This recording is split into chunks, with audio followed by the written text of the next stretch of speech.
Hello बच्चों, प्रश्न देखते हैं कि समान गतिज ऊर्जा के इलेक्ट्रॉन, प्रोटॉन, अल्फा कण एक समान चुंबकीय क्षेत्र बी में क्रमशः R E R P R A त्रिज्या के गोलाकार कक्ष में घूम रहे हैं। R A R P R H में आर अल्फा में संबंध होगा।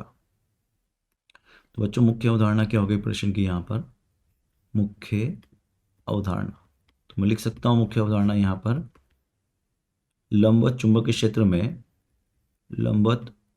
क्षेत्र में आवेशित कण का वृत्ताकार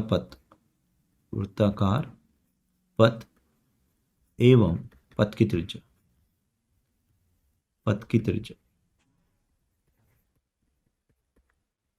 तो बच्चों मान लो कि हमारे पास यहाँ पे कोई चुंबकीय क्षेत्र है अंदर की ओर, ठीक है, और एक कण ऐसे आता है वी चाल से, मान लो धनात्मक आवेश है, तो क्या करेगा? ये आएगा ऐसे और ऐसे घूम जाएगा। तो अगर ये ऐसे घूम जाएगा तो एक त्रिज्या बनाएगा यहाँ पर, जिसका जो मान होगा वो जाएगा आपका mv/q। तो ये अपना मुख्य उदाहरण है। अब बच्चों r का मान जो हो गया वो हो गया mv/qb। इसको लिख सकता हूँ p/qb और इसको लिख सकता हूँ √2mek/qb, ठीक है। अब जो r है वो प्रोपोर्शनल हो गया किसके? √m/q के, क्योंकि काइनेटिक एनर्जी सबकी नियत है, सब एक नियत काइनेटिक एनर्जी से आ रहे हैं।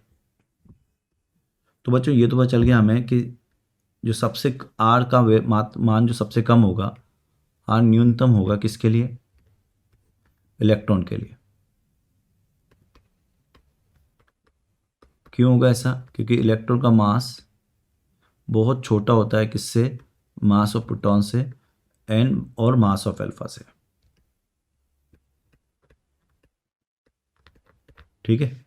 तो यहाँ से कहानी ये तो हो गया आपका। अब प्रोटॉन की और अल्फा की बात करते हो। R proton R alpha is equal to mass of proton upon mass of alpha गुणा चार्ज ऑफ अल्फा बटा चार्ज ऑफ प्रोटॉन। तो मास ऑफ प्रोटॉन जो होता है वो तो m होता है और ये 4 मास प्रोटॉन होता है, गुणा charge of alpha 2 charge of proton होता है। तो सॉल्व करेंगे तो कितना आएगा बच्चों? ये बराबर आ जाएगा ना, तो ये हो गया 1:1।